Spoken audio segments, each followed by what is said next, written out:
Estou aqui com esses dois livros e a gente vai analisar algumas peças desses dois livros. O primeiro, Trilogia Novo Ato, a primeira peça que eu escrevi, Via Cássia, é um drama, um monólogo em um ato. Ele tem as rúbricas, olha só as didascálias, que são grandes ainda. E tem uma coisa meio rodriguiana, que é sempre esse estado da personagem, ou seja, cena Cássia aflitíssima. Mamãe, mamãe, me ajuda, por favor. Gritando. Mãe, não me deixa, não quero, eu tô com medo. Eu sinto frio e os meus dedos doem.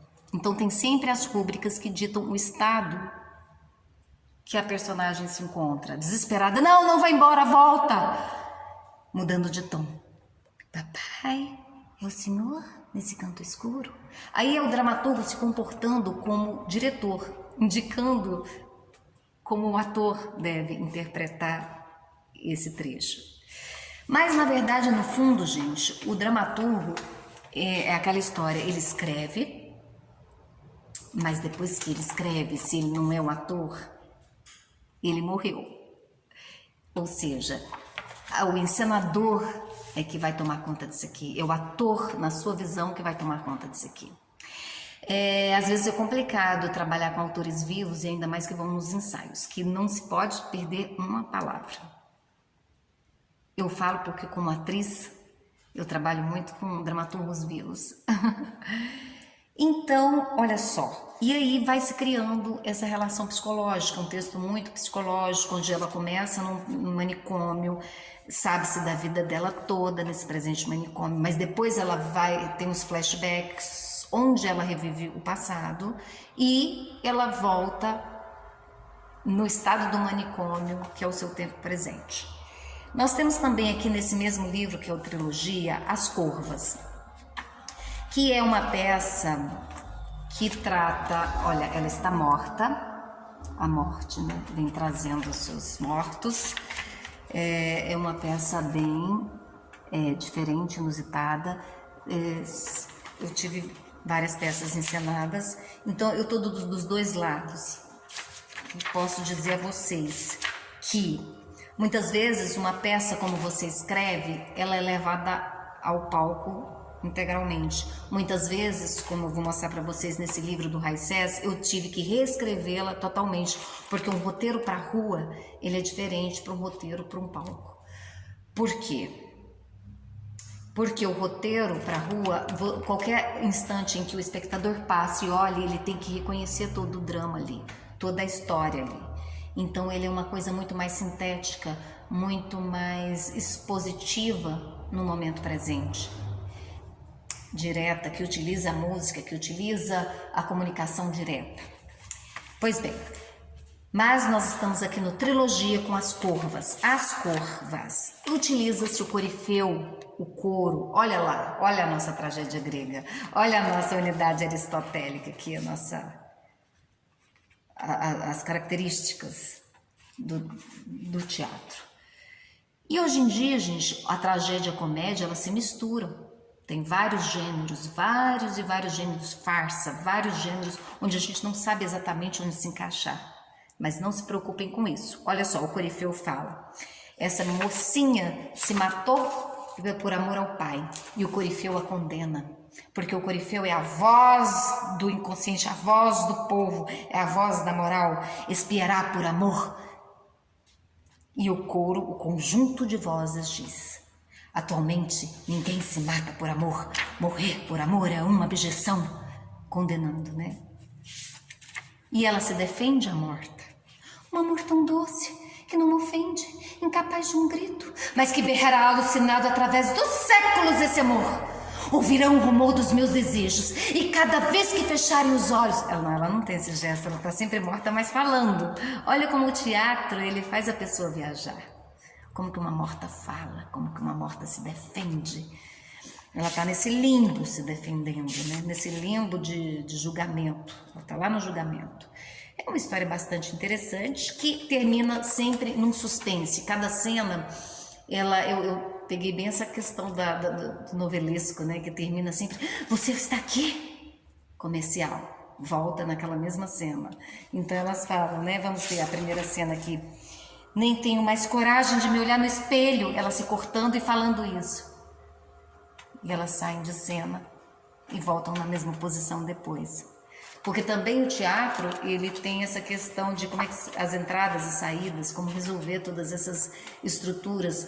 Porque o drama foi considerado menor, assim, porque ele não é literário. Ele precisa do ator para se concretizar, ele precisa da encenação para ser vivo. Então ele é literário ou não é? Ele é por si só, ele tem autonomia por si só, mas ele precisa do teatro. Então sempre essa questão envolvendo esse gênero que a gente ama, né?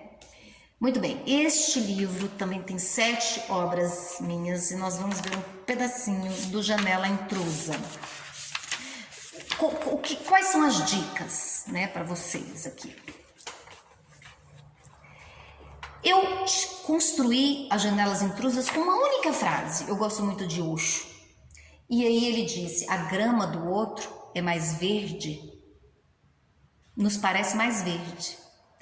Então a gente sempre quer o que é do outro. Sempre tem esse nosso do outro é melhor, nossa, a filha do outro estudou para medicina, nossa. Então é sempre essa comparação. Mas quando você chega perto e vê que a grama do outro não é aquilo que você pensa. Então, a partir desse conceito eu comecei a escrever essa obra. E a partir de Tchekov, pensa, Tchekov lá do fundo do seu túmulo me inspirou a criar essa coisa suave entre eles, essa coisa nostálgica, esse drama leve, não de palavras rudes, não de uma linguagem mais direta, uma coisa mais... Então, aqui elas são separadas por 2 janelas. Aí eu criei essa família, uma mulher de cá e uma mulher de lá. Olha a grama da outra, ó. E ela fala: como a grama da senhora Neide é verde, olhando pela janela, verde. Aí a senhora Neide do outro lado: ah, querido. E ela sempre tem uma espécie de patos, uma espécie de doença, assim, que as deixam muito ensimismadas e frágeis. Ah, querido, talvez devêssemos mudar as cortinas. Estão velhas, realmente muito velhas. O mordomo dela: não é necessário. Aí do outro lado da janela, a senhora Jaime está lá: o que eu tenho não é o bastante. E o filho dela diz: se o que tem não é o bastante, não fala assim. E olha só aqui para vocês verem como que é a estrutura dramática. A rubrica é mínima, né? As cenas são separadas por uma janela. O que é a janela? Esse espaço entre as falas de uma família e de outra. De uma família e de outra. É a vez de uma, é a vez de outra. Eu não precisei, aí olha só, a didascália se mesclando a fala das personagens. A própria fala das personagens vão dizendo as indicações cênicas, sem você ter que ficar explicando demais. Mas, gente, é o seguinte, muitas vezes uma peça de teatro também pode ser escrita só com didascália, só com narração, só com texto em prosa, quadradão, assim, um monte de informações. Então, por isso que eu digo a vocês, e nós vamos fazer um treinamento no 3º módulo lá acerca dessa escrita dramática, que a regra, ela tá aí para ser quebrada. Ela está aí para ser reinventada, mas ela existe, e é bom saber da sua existência, para justamente quebrá-la, né? Ou não, ou segui-la. Então essas famílias estão sempre, e aí tem o Valério, que é um artista que vem para salvar essa família, aí tem um conflito, ele se intensifica ali pro meio da peça e vem a Estase. Olha aí conceitos clássicos vindo na peça. A gente nunca inventa uma roda completamente, né? E olha só, e eu tenho esse texto também, que é o Metrópolis, sempre articulado com o desenho de um artista plástico, o Ricardo Baggio, que representou isso graficamente, onde é um roteiro. O que acontece com o roteiro? O roteiro ele tem formas específicas de escrita, porque ele tem um padrão, é correr 12, um espaçamento determinado, a primeira vez que uma personagem entra em cena, ela tem que ser escrita com letras maiúsculas, a ação, ela tem que ser direta, ela tem que ser visual, ela tem que ser... Não tem muito adjetivo na escritura de um roteiro, ele é muito mais direto, como por exemplo, ela entrou e disse. Ela entrou e disse. Aquele quadro pendido na parede era de um alvor que trazia uma atmosfera. Nada disso. Então, quando vocês vão escrever para um roteiro, as coisas são muito mais diretas. Aquela palavra é para você ver ela em cena. A câmera vira e foca o teatro, sobe até a altura do meio e vê uma pequena fresta e foca numa pequena fresta que está no seu meio. Som. O som, os ruídos, eles são em letras maiúsculas também. Ruído, som, e aí vem a descrição. Então são técnicas diferentes de roteiro para cinema, que também pode ser literatura, impresso, vocês, né, que queiram escrever para cinema, então ele tem certas regras. Em termos de dramaturgia, eu escrevo com diálogo, com 2 pontinhos. Você fala, eu falo, 2 pontinhos. Você fala, eu falo, você fala, eu falo. E eu muitas vezes transformo as rúbricas na força da própria palavra deles que vão se explicando, como eu disse. Por exemplo, aqui, Mansão do Senador Malthus, o detetive Alberto e o detetive Jonas. Detetive Alberto, 2 pontos. Uau, esse cara é um animal. Detetive Jonas, qual dos 2? Detetive Alfredo, você é ótimo. E quanto a esse sangue perto da parede? Detetive Jonas, esguichou longe. Ou seja, aqui, sem eu dizer nada, você já imagina na sua mente 2 detetives, né? Se você tiver uma imaginação mais clássica, com aquelas roupas assim, e olhando com uma lupa todo esse assassinato, todo esse sangue acontecendo ali. Sem eu precisar de falar, ele acendeu o cigarro e olhou o sangue e virou a cabeça, né? Eu estou usando uma linguagem onde o próprio diálogo se explica por si mesmo. Pois bem, vamos aqui no caso do Raicés que eu comentei com vocês sobre o que é uma tessitura. A minha vontade era escrever uma peça para rua. Só que quando fomos encená-la na rua, não deu certo. Ela ficou muito burocrática, muito texto e etc. E eu tive que readaptá-la para essa questão da rua. Escrevi uma letra de música, peguei uma letra de um compositor, coloquei ela muito mais direta, diálogos mais rápidos, a estrutura dramática condensada no sentido de exposição dos personagens. Eles vinham, meu nome é Deusmira, não brinca comigo não. Exposição do Itamar, eu estou aqui para Exposição do Raicés, que é o herói da peça, né? Que é o nosso Sansão, que vem para salvar a região, que vem para salvar ela do poder, que é representado, ele fica num tecido, numa parte mais alta, representada ali. Colocamos rap nessa dramaturgia. Encenação circular, quadrada, que envolve todo mundo. Se chega o cachorro de cá, se chega a criança de cá, se chega uma pessoa de qualquer lado, não tem lado, ela é semicircular, ela é aberta. Então modificou muito, às vezes você como dramaturgo desapega, ou às vezes eu construo junto com os atores. Por exemplo, o Inferno, eu queria a Xantipa do começo ao fim, não, mas a atriz quer fazer o personagem da Cleópatra, então vamos pôr a Cleópatra e a Xantipa chega um pouquinho para cá e a Cleópatra que vai fazer essa parte, mostrar para o buscador, que a gente fez uma adaptação do Dante, o Inferno. Ou a Carmen Miranda, vamos colocar a Carmen Miranda lá, entende? As necessidades intrínsecas da cena, do andamento da criação, ela determina a dramaturgia. Pois bem, aqui, por exemplo, eu como uma questão muito, às vezes até mística, religiosa, eu coloquei no Raicés muitas orações, né? Muito coro, né? Aqui tem um coro, ó. Somos atores que caminham para a luz encontrar, o tridimensionado buscamos, somos romeiros do altar, 2 vezes, somos romeiros do altar. Pelo personagem uivamos, Aprendemos dia e noite o mistério de encenar.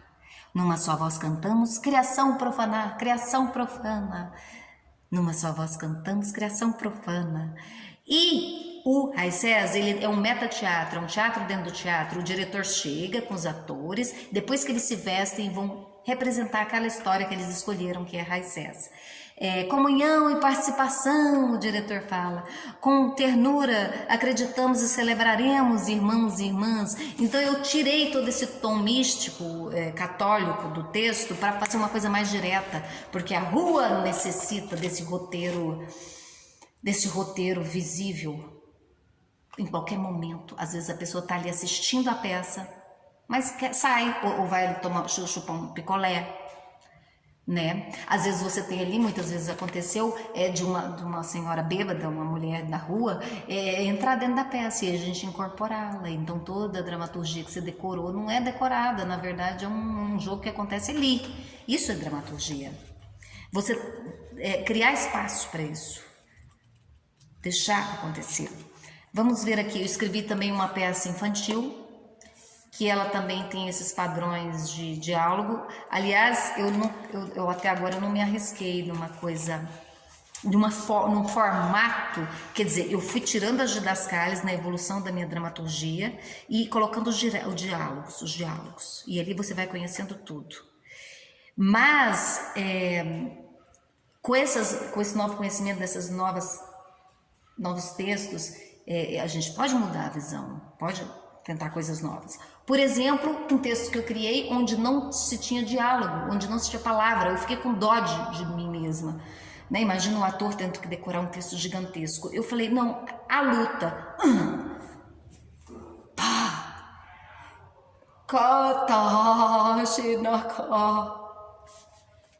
Era isso, o tempo inteiro a peça, eram gramelôs, eram gemidos, gritos, sussurros.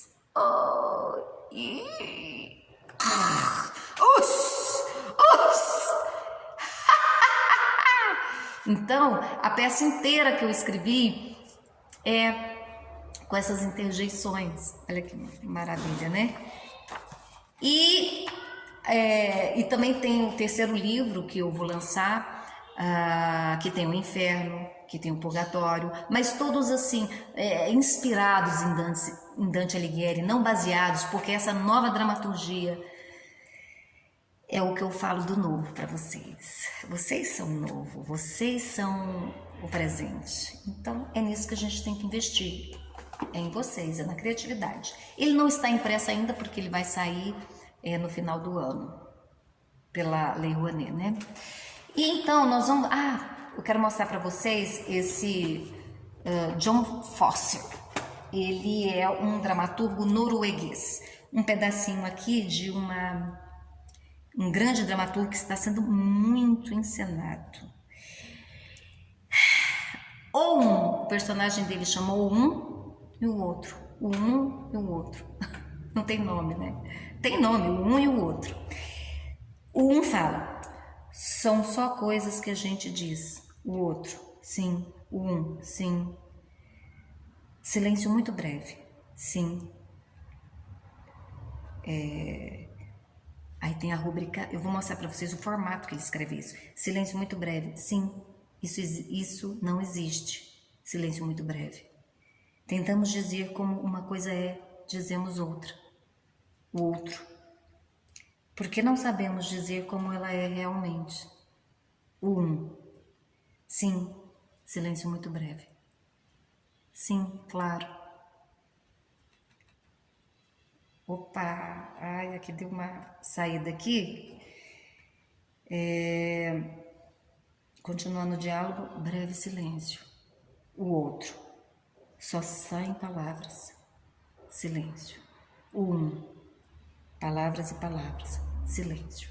Então esse John Fosse, para você ver, com esse tipo de, digamos assim, frases repetidas, elas são significativas em relação ao estado dos personagens. Mas se você for pegá-las individualmente, assim, isoladamente, elas são insignificantes, gente. Então é só quando elas estão dentro desses contextos, dessas pessoas, dizendo que elas fazem sentido, né? tanto quanto tudo que é dito. Por exemplo, nesse caso, assim, a própria constatação sobre a insuficiência dessas falas, tipo, igual ele fala, são só coisas que a gente diz. A própria constatação sobre a insuficiência dessas falas e de qualquer definição maior se repete em peças diferentes. Então, as peças dele são sempre essa insuficiência das falas, essa insuficiência da comunicação. Ela sempre expressa. Ela é sempre expressa logo após uma elaboração sobre o funcionamento da vida. Como é que a vida funciona? Aí vem essas frases que não dizem. Frases que não dizem. Como em Os Dias Se Vão, que é uma peça dele, em que a afirmação de que o tempo passa muito rápido se segue de... Então, o tempo passa muito rápido, é um funcionamento da vida, passa rápido mesmo, né, gente? Então, como é que ele aí se segue um diálogo assim, digo besteiras, e o outro, apenas falamos, isso são besteiras, tudo isso que dizemos. Você entende? A nulidade do próprio diálogo. E isso está fazendo um mau sucesso na Europa, pensa bem. Em Portugal, veio aqui no Brasil, foi muito ensinado. Então, são formas. Aqui, eu vou mostrar para vocês, eu vou virar um pouco a câmera, para que vocês vejam o formato. Não consigo virar a câmera. Aqui, deixa eu ver aqui, se eu consigo mostrar para vocês.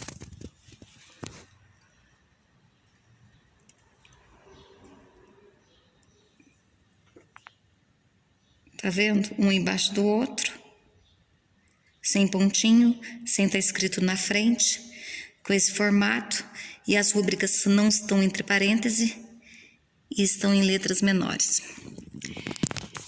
Vou pegar outro exemplo de um texto que a gente ensinou, que chama Obrigado. Um texto de um grande artista que nós temos contato. Ele se passa num campo naturalista. A gente, em termos de forma de encenação, a gente faz ele no clown, no expressionismo e no naturalismo. O texto é uma repetição o tempo inteiro dessas falas. Bom dia, cavalheiro. O outro. Bom dia. O que é que o senhor está fazendo? Eu estou lendo, não está vendo? E o senhor gosta? De quê? De ler. Gosto. O senhor não sabe que gastar papel dessa maneira... O senhor sabe quantas árvores são necessárias para se fazer uma folha de papel? Não sabe? Milhões. Milhões? Milhões. Por que o senhor não vai se divertir? Divertir-me? E ele faz uma ação física e ele volta. O que o senhor está fazendo? Eu não estou fazendo nada. O senhor não sabe que existe uma lei que permite não fazer nada? Por que o senhor não vai se divertir? Divertir-me? E aí, a gente faz isso, claro que tem todos os elementos que compõem a cena, e a gente faz isso no expressionismo, que é num outro tempo, muito mais dilatado, onde o que muda é boa tarde, companheiro, boa tarde, o que o senhor está fazendo? Eu estou brincando, não está vendo? E o senhor gosta de quê? De brincar com isso. O senhor não sabe que brincar dessa maneira, qualquer deslize e eles podem explodir, porque ele está brincando com balão. Então o texto vai se repetindo, na mesma coisa, modificando só o elemento com que ele está se relacionando. E é interessante que a própria repetição disso, a intenção do diretor, do dramaturgo, era que as pessoas saíssem do teatro de não aguentar aquilo mais. Só que elas nunca saíam. Por quê? Porque como o teatro é interessante, porque as cores, a forma como a gente fazia aquilo, chamava sempre a atenção do público, mesmo sendo igual. Então eles nunca saíam e a gente tinha que... a gente é que estava exausta, falava, chega, chega, chega, chega. É muito impressionante como o teatro... não é papel, né, gente? Não é papel. Então, a gente ainda tem 5 minutinhos. Então, que dentro de todas essas dramaturgias, nós vamos no módulo 3 dar algumas dicas e sugerir para vocês coisas para vocês fazerem aí do outro lado. Além de ler muito, é claro, mas para vocês estarem se exercitando na dramaturgia. Então a gente vai ver esses exercícios, algumas coisas, algumas dicas para vocês, tá? Dicas importantes também. Como eu digo, não como modelo, esses textos que a gente viu, mas como exemplos para vocês criarem o novo de vocês, tá? Uma vez quando eu estava formando, eu falei, nossa, eu quero escrever, professor. Ele disse, para quê? Já tem tanta coisa escrita, vai encenar aquilo ali que está escrito, pensa, quase que eu desisto. Mas eu fui lá e escrevi o Via Cássia, que foi o primeiro dentre muitos textos que surgiram.